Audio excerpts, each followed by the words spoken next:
Tandaan ninyo ang isang matandang kasabihan.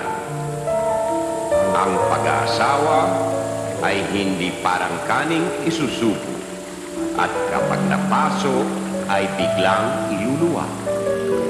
Sa sandaling tanggapin ninyo ang sagrado matrimonyo ng Panginoon.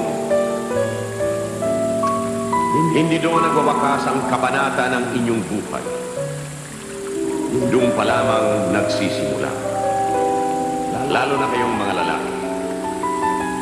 Kayo ang magiging gabay ng inyong magiging asawa at mga anak. Baka ang isipin nyo ay puro sarap lang sa buhay. Pagkatapos ng kasal, ay wala kayong gagawin kundi magkulong sa kwarto at palilindulin ang buong bahay.